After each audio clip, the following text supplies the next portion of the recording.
এবং এই রাজধানীর বাজার থেকে আজকের মুড়ি কাটা পেঁয়াজ, এবং দেখতে পাচ্ছেন মার্কেটে কিন্তু মুড়ি কাটা পেঁয়াজ আছে, যে পেঁয়াজের বস্তার উপর বসে আছেন, এই যে পেঁয়াজ এদিকে বেচাবেচি চলছে, এদিকে পেঁয়াজ রয়েছেন। সব মিলেই আমরা এই সমস্ত পণ্যের বাজার তালিকা জানাতে যুক্ত হচ্ছি মেসার্স আলমাস ট্রেডার্স থেকে সরাসরি ব্যবসায়ীদের সাথে। আসসালামু আলাইকুম। ওয়ালাইকুম আসসালাম রাহমাতুল্লাহি ওয়া বারাকাতুহু। কেমন আছেন? আলহামদুলিল্লাহ ভালো আছি। মন্দির ভালো আছে তো ব্যবসা প্রতিষ্ঠান হিসাবে? ব্যবসা বাণিজ্য মন দিলে ভালো নাই। কেন ভাই, কি হইলো ভাই? কারণ হলো দেশের কৃষক যদি ভালো থাকে তাহলে ব্যবসায়িকরা ভালো থাকে। আচ্ছা আচ্ছা আচ্ছা। দেশের কৃষকরা ভালো না থাকলে কোনো ব্যবসায়ী ভালো থাকতে পারে না, কোনো আড়তদার ভালো থাকতে পারে না। হঠাৎ কৃষকদের কি হইলো যদি এটা জানাইতেন? কৃষকদের হয়েছে কি, কিছুদিন আগে বেচলাম 60-65, তারপরে 50-55, এখন বিক্রি করতেছি 48 থেকে 38 টাকা থেকে 45 টাকা। আচ্ছা, এটা কি বাজার? কৃষকের মন ভালো থাকে না, কৃষকের মন ভালো থাকে না। কৃষকের মন ভালো না থাকলে আমাদের মনও ভালো থাকে না। আচ্ছা আচ্ছা, আপনাদের মনও ভালো থাকে না। ভালো থাকে না। তো সেইখানে আমার প্রশ্ন হচ্ছে এই জায়গায় যে ভাই আসলে কৃষকের মন কি ভালো থাকে না? কৃষকের মন ভালো কেমনে থাকে? আচ্ছা, আরেকটা প্রশ্ন করতে চাই আপনাকে। কৃষকের মন যদি ভালো নয়, কৃষকের মন খুশি করতে হইলে এবং কৃষকদেরকে উপরে উঠাইতে হইলে আমাদের কি করা উচিত?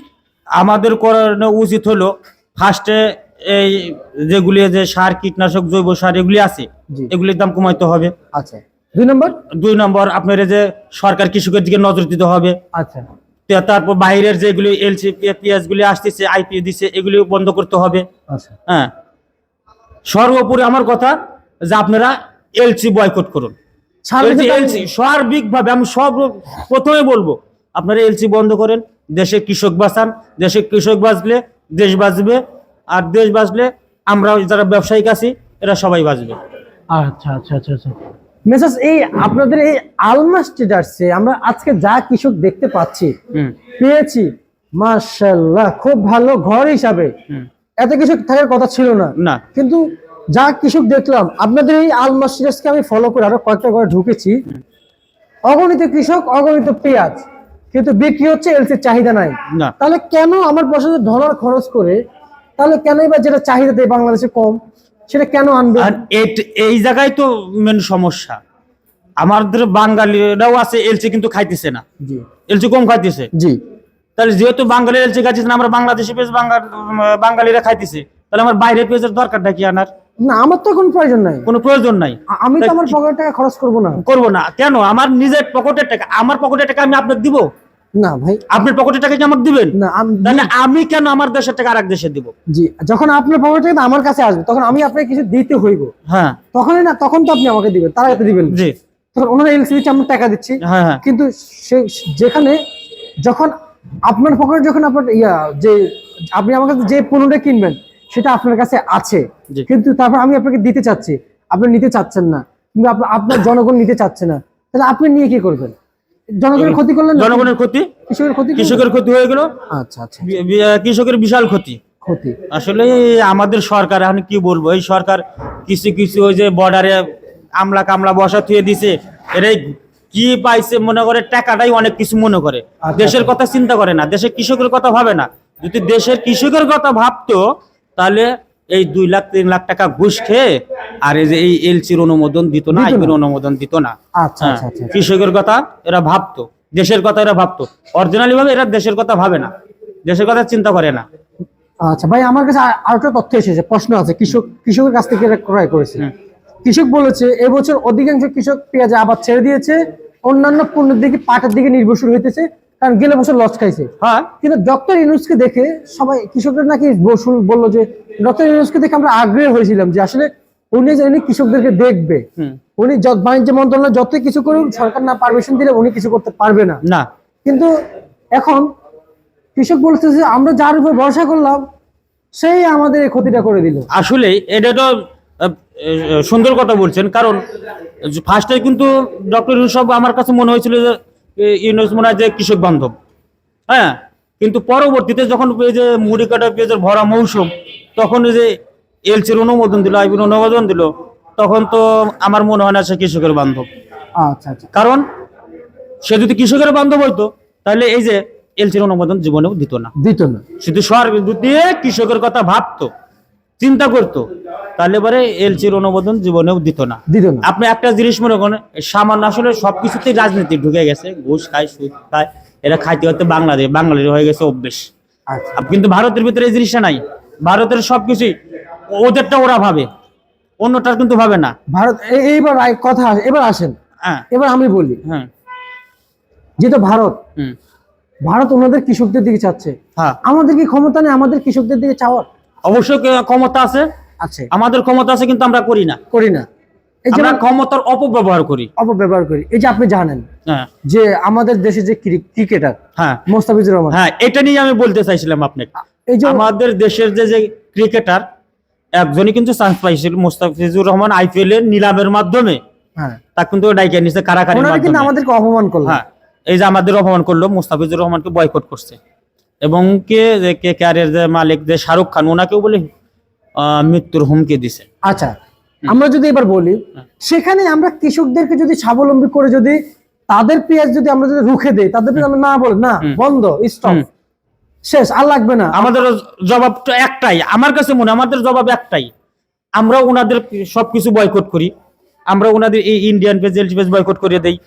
আবার এই যে বিসিবি আছে, যে বাংলাদেশের ক্রিকেটের যে বিসিবি আছে, বিসিবিকে বলি আপনারাও ইন্ডিয়ার ক্রিকেট খেলা, আইপিএল খেলা সব বয়কট করেন। জি, আমরা তো একটা কিছুতেই প্রমাণ পাইলাম, হ্যাঁ, যেখানে আমাদেরকে বয়কট করলো রাজনীতির কারণে, সেখানে তাহলে আমরা সাইডে পেঁয়াজ আপাতত যে রাজনীতি একটু আনো, হ্যাঁ যে না দেখ, হ্যাঁ, আমরা আমাদের দেশের কৃষকরা যেটা হালি পেঁয়াজ সারা বছর চলাইছে, জি, তো আমরা পরে এই রাজনৈতিক প্রভাবটা যেন পেঁয়াজের বাজার যান পরে পরে। হ্যাঁ, এমনটি কৃষকরা বলেছে, এটা আমার বলা না ভাই, আমরাও বলতেছি, আমরাও বলি, কৃষকরা বলতেছে, কৃষকের কথা রাইট, যুক্তি আছে, আচ্ছা কৃষকের কথা যুক্তি আছে, ওরা সবকিছু তো করতেছে, আমরাও করি, একটু প্রভাব দেখাই। জি, যেহেতু আমাদের যেহেতু ওনারা যাতে কিছু আমি যেভাবে বলছি ঠিক এভাবে কৃষক বলতেছি, যেহেতু আমাদের দেশে যাতে আমাদের দেশের যে কোনো কিছু যদি তারা বয়কট করে, আমরা করতে সমস্যা কোথায়? আমাদের কোনো সমস্যা নাই, কারণ আমরা তো পেঁয়াজ, আমরা স্বাবলম্বী, আমাদের অভাব নাই। আমাদের চাষির অনেক পেঁয়াজ আবাদ করছে, অনেক পেঁয়াজ আমদানি হয়েছে, এবার অনেক চাষ আবাদ হয়েছে পেঁয়াজের। আচ্ছা, আমাদের ওগুলির দরকার নাই তো, বুঝতে আমাদের এলসি পেঁয়াজের দরকার নাই, ভারতের পেঁয়াজের দরকার নাই। আমাদের চাষিরা যে পেঁয়াজের যে জন্ম দিছে, এবার যে আবাদ হয়েছে, পর্যাপ্ত পেঁয়াজ হয়েছে এবার বাংলাদেশে। কিন্তু আমি আপনার কাছ থেকে জানতে চাই, এই যে ভারতীয় পেঁয়াজ এখন কি পরিমাণ আমদানি হচ্ছে? ভারতের পেঁয়াজ আমদানি আছে প্রচুর, প্রচুর আমদানি, আমাদের দেশেও আমদানি আছে হইতেছে। এখন সরকার যদি একদিক যদি কৃষকের দিকে না তাকায় রে ভাই, তাহলে কৃষক শেষ। আচ্ছা, তাহলে ভারতের পেঁয়াজ কত চলছে বিক্রি? পেঁয়াজ ভারতের পেঁয়াজ কত 50-52 টাকা চলতেছে, আর পুরান পেঁয়াজ ওটা ভারতের যে নাসিক পেঁয়াজ পুরান, ওগুলি 40-42-45 এরকমই চলতেছে, বিক্রি করতেছে। আর দেশে কত বিক্রি চলছে? দেশে বিক্রি চলতেছে 38 থেকে 45। তাহলে ভারতীয় পেঁয়াজের দাম বেশি, ভারতের পেঁয়াজের দাম বেশি। আমাদের তো একটাই প্রমাণ দেয় যে দেশে পেঁয়াজ না থাকলে আমাদের কাছ থেকে যেভাবে ইচ্ছে সেভাবে ভারত টাকা নিয়ে নেবে, হ্যাঁ, আর দেশটাকে গরিব হয়ে যাবে, আরো নিচে নামবে। এমনি তো দেশ নিচ্ছে, ওরা তো ইন্ডিয়া তো চাই যে বাংলাদেশ আমাদের পারতলে থাকে, ওরা নিচু হাতে, ওরা কেন উপরে উঠবে? এরা ইন্ডিয়ার কিন্তু এটাই চায় যে বাংলাদেশ যাতে আমাদের উপরে না উঠতে পারে, আমাদের পারতলে থাকুক, আমাদের পাও ধরে থাক। কিন্তু আমরা তো তা চাই না, এটা সরকারকে বুঝতে হবে। সরকার যেই থাকুক, আনি ইউনূস থাক, তারেক জিয়া থাক, আর বা ওই শেখ হাসিনা থাক, বা ওই যে জিএম কাদের থাক, বা এনসিপির যে নাহিদ থাক, আর ওই যেই থাক, আমরা চাই আমাদের মতো আমরা চলি, আমরা যেন কারো পারতলে না পড়ি। জি, আমাদের সক্ষমতা আছে, সবকিছুতে আমাদের সক্ষমতা আছে, তাহলে আমরা কেন অন্যের পারতলে পড়বো? বুঝতে পারছি, কিন্তু আমি একটা বলি, এই যে মনে করেন ওরা যদি আইপিএল খেলা মুস্তাফিজুরকে বয়কট করতে পারে, তাহলে আমরা কেন বয়কট করতে পারবো না? জি, আমরা কেন বয়কট করতে পারবো? এটা তো প্রশ্ন, এই প্রশ্নের জবাব কি কেউ দিতে পারবে না? এই যে এটা তো বয়কট, ওরা আমাদেরকে অপমান করলো, রীতিমতো বিশাল অপমান করলো।